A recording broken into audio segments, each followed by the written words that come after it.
गालिब का एक शेर, रंज से खूगर हुआ इंसान तो मिट जाते हैं रंज, मुश्किलें मुझ पर पड़ी इतनी कि आसान हो गई। ह्यूमन बिहेवियर की इस डिस्कशन में थोड़ा सा और आगे बढ़ते हुए आज की इस वीडियो में मैं आपके सामने दो टर्म्स रखूँगा, टेलियोलॉजी और एथोलॉजी या एथियोलॉजी। टेलियोलॉजी फिलोसफिकल टर्म है और एथोलॉजी या एथोलॉजी ये साइकोलॉजिकल टर्म है। इन दो टर्म्स को आपके सामने रखने का मकसद ये है कि हम ह्यूमन बिहेवियर को और आसान अल्फाज में समझें, मिसालों के ज़रिए। तो एथोलॉजी, अगर इसको हम शॉर्ट डेफिनेशन में समझें तो कॉज मेकिंग कह सकते हैं हम इसको। अब मान लीजिए, फ़र्ज़ कीजिए कोई शख्स है, वो गुस्से का तेज़ है, यानी शॉर्ट टेम्पर्ड है, छोटी छोटी बातों पे गुस्सा हो जाता है या चीखना चिल्लाना शुरू कर देता है। तो ऐसे शख्स से जब आप पूछेंगे कि इसकी वजह क्या है, आप गुस्से के इतने तेज़ क्यों हैं, तो अक्सर केसेस में ये होगा कि सामने से जवाब ये आएगा कि मेरे पास्ट में कुछ ऐसे इंसिडेंट्स हुए थे या कुछ ऐसा ट्रॉमा हुआ था जिसकी वजह से मैं गुस्से का तेज़ हूँ। अब दूसरी जानिब कोई ऐसा शख्स लीजिए जो बिल्कुल खामोश मिजाज का है, यानी लोगों से कटा हुआ, ना किसी से बात करना, बिल्कुल सोशली इनएक्टिव। जब उससे आप पूछेंगे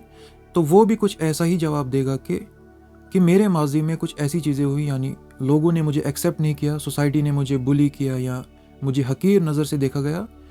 तो पास्ट को उसने अब प्रेजेंट में उस सिचुएशन का जिम्मेदार ठहरा दिया। अब मान लीजिए कि एक दूसरी मिसाल, मान लीजिए कोई शख्स है, अब ये मैं ये मिसाल तीसरी दे रहा हूँ, ये इन दो को जो है रिजेक्ट करने के लिए, यानी जो लोग जो है पास्ट को अपने प्रेजेंट का जिम्मेदार समझते हैं, प्रेजेंट की सिचुएशन का। अब मान लीजिए कोई शख्स है जिसको तेज़ बुखार हो रहा है और वो डॉक्टर के पास जाता है। अगर अब डॉक्टर ये कहे कि परसों आपने कपड़े कम लगाए थे या आपने फलां गज़ा खाई थी जिसकी वजह से आप बीमार हो गए हैं, तो क्या पेशेंट के लिए ये दलील, डॉक्टर की ये दलील, क्या वो पेशेंट एक्सेप्ट करेगा इस दलील को? क्योंकि पेशेंट तो इसलिए आया है ताकि उसकी बीमारी का इलाज किया जाए, उसको कोई मेडिसिन दी जाए या कोई और प्रोसेस बोला जाए जिसकी वजह से उसके दर्द में कमी आए या वो जो है बेहतर फील करे। तो यूं ही हम पास्ट को जो है अपने प्रेजेंट में लाकर ये कहकर जिम्मेदार ठहराते हैं अपने उन पास्ट के ट्रॉमास को, या वो ठीक है, हर किसी की लाइफ में कुछ किसी न किसी तरह मुश्किलात आती हैं, लेकिन फिर ये कि हम अपने माजी को, अपने हाल पर जो है वो हावी कर दें और अपने हाल प्रेजेंट को भी जो है उसी तरह जिएं जिस तरह हमारा माजी रहा। अब अगर हम दूसरी जानिब देखें, यानी टेलियोलॉजी, तो वो इस नज़रिए को बिल्कुल रद्द करता है। यानी एथोलॉजी में जो हमने पढ़ा कॉज मेकिंग, कि लोग जो है कॉज बनाते हैं अपने पास्ट को, अपनी माजी को अपनी प्रेजेंट की सिचुएशन में, यानी प्रेजेंट में आज जो वो जिस सिचुएशन में जी रहे हैं, चाहे वो फिर गुस्से की कैफियत में जी रहे हैं, वो यानी दुख परेशानी जिस भी कैफियत में जी रहे हैं, उसका जिम्मेदार जो है माजी को बनाते हैं। तो टेलियोलॉजी इसको बिल्कुल रद्द करता है। वो ये कहता है कि ये इंसान को अपने आप तक है, इंसान को अपने हाथ में है ये सब, कि उसका हाल यानी उसका प्रेजेंट कैसा हो, वो बेहतर हो, वो हेल्दी लाइफस्टाइल हो, या पुअर यानी वो बिल्कुल, यानी जैसे बीमार इंसान होता है उसके जैसा वो लाइफस्टाइल हो, कि वो अपने माजी को जो है जिम्मेदार ठहराता रहे कि माजी में जब ऐसा हुआ तो यूं ही मैं जो है रहूँगा क्योंकि माजी में ऐसा हुआ था। तो टेलियोलॉजी इसको ऐसे रद्द करता है कि जो शख्स, अब पहली मिसाल लीजिए कि जो शख्स गुस्से का तेज़ है, वो गुस्सा इसलिए करता है क्योंकि उसका गोल है वो, यानी वो टूल यूज़ करता है अपने गुस्से को, वो उस सिचुएशन में कंफर्टेबल है उस सिचुएशन में, तो वो इसलिए एज अ टूल यूज़ करता है अपने पास्ट को, उस हरकत को या उस अमल को अंजाम देने में। अब मान लीजिए कि कोई चोर या कातिल है या कोई और गुनहगार है, तो क्या आपने आज तक कोई ऐसी बात सुनी कि कोई कातिल है या कोई चोर है तो उसका चोरी करना या उसका कत्ल करना उसकी हॉबी है,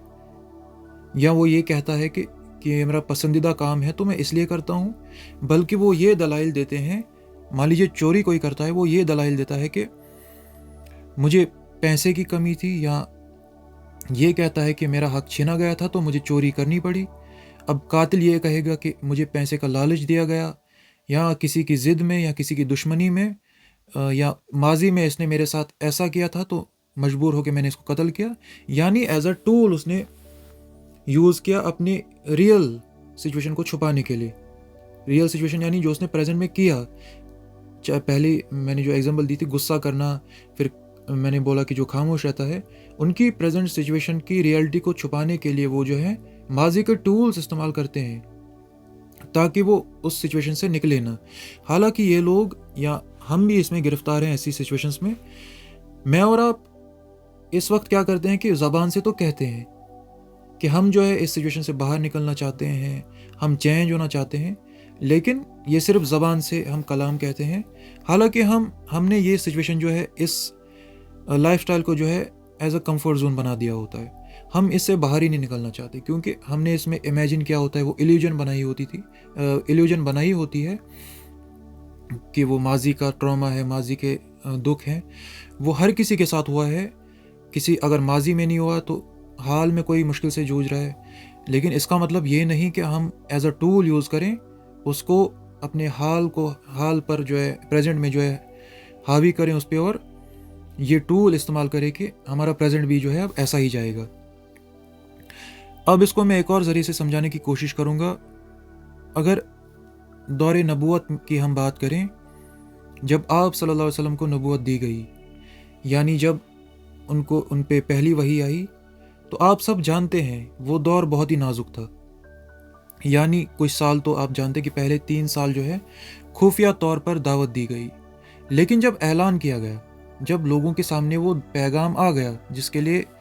आप सल्लल्लाहु अलैहि वसल्लम को मुंतखब किया गया था, तो आप सब जानते कि क्या रवैया रहा, कि सब लोग खिलाफ हो गए। अब मैं यहाँ पे एक शख्स की मिसाल देता हूँ, अबू जहल। उसने भी कॉज मेकिंग की, यानी उसके सामने जब दीन हक की दावत उसको जब दी गई, तो उसने ये कॉज बनाया चूँकि मेरे वालिद, मेरे दादा, मेरे आबा व अजदाद बुतों को पूछते थे, वो इस दीन के कायल थे, तो मैं कैसे इससे हट सकता हूँ। हालांकि हक की दावत उसके सामने वाज़ेह थी और वो जानते भी थे। तो कॉज मेकिंग उन्होंने की उस प्रेजेंट की सिचुएशन को छुपाने के लिए, यानी वो उसी में कंफर्ट जोन में थे, वो कंफर्टेबल उसी मज़हब में थे या उसी दीन में, लेकिन छुपाने के लिए उन्होंने क्या यूज़ किया, कौन सा टूल, यानी माजी, कि मेरे वालिद, मेरे दादा इस दीन के कायल थे। अगर हम अब दूसरी जानिब देखें, यहीं पे इस नज़रिए को मैं इसी मिसाल से रद्द करता हूँ कि दूसरी जानिब जो दावत पर लब्बैक कहने वाले थे, यानी साहबा, तो वो भी तो ये टूल यूज़ कर सकते थे अपनी माजी का, क्योंकि वहाँ पे तो सब मुसलमान तो कोई नहीं था, हर कोई किसी न किसी तरह से, यानी बुत पूजते थे, वो तरह तरह की इबादतें थी, तो वो भी तो ये टूल इस्तेमाल कर सकते थे। लेकिन बात ये थी कि उन्होंने जो है इस टूल को यूज़ नहीं किया। वो पहले से जो है अच्छी फितरत के इंसान थे, ज़हीन लोग थे, वो सोच समझ रखने वाले थे। और दूसरी बात, उसके बाद जब दावत दी गई उनको, उन्होंने पहले ही आप जानते हैं कि हज़रत अबू बकर सिद्दीक़ की अगर मिसाल ली जाए, दावत दी गई और उन्होंने कबूल कर ली, क्योंकि अब उन्होंने ये एक्सक्यूज़ नहीं दिया क्योंकि मेरे माजी में मेरे वतन का दीन ये था, मेरे ख़ानदान का दीन ये था, तो इसलिए मैं ये नहीं मान रहा। अब हम दूसरी मिसाल से समझने की कोशिश करेंगे। मान लीजिए किसी गांव में या किसी शहर में शादी हो रही है, या कोई खुशी का माहौल है, या मान लीजिए कोई गम का माहौल है, तो हम जानते हैं कि रस्में कितनी अदा की जाती हैं। फिर तो जब उन लोगों से कहा जाता है कि ये रस्में क्यों नहीं तोड़ी जाती, तो उनका भी जवाब यही होता है कि हमारे वालिद, हमारे दादा या परदादा की उम्र से जो है ये सब कुछ चला आ रहा है, तो हम भी जो है इससे पीछे नहीं हट सकते, बल्कि हम मजबूर हैं इसको फॉलो करने में। हालांकि इंसान मजबूर नहीं होता। मैंने मिसाल दी आपको, साहबा की मिसाल दी। अगर वो मजबूर होते, उनको वाकई बहुत ज़्यादा प्रेशर होता, तो वो क्यों दीन को फॉलो करते, यानी वो क्यों अपना आबाई दीन छोड़ देते। इंसान जो है अपने इख्तियार का खुद मालिक है। तो इस चीज़ को, कॉज मेकिंग को, हम पास्ट को अपने गुस्से का सबब, अपने उस खस्ता हाली का सबब कहें, तो मेरे हिसाब से ये वैलिड पॉइंट नहीं है, बल्कि ये सिर्फ अपने आप को अपनी उस इल्यूजन को बचाने के लिए, जो हमने दिमाग में वो बुनी हुई है इल्यूजन, उसको वो रियलिटी से ना टकराए, इसलिए हम जो है इन सब चीज़ों का सहारा लेते हैं, पास्ट की उन टूल्स को जो है यूज़ करते हैं।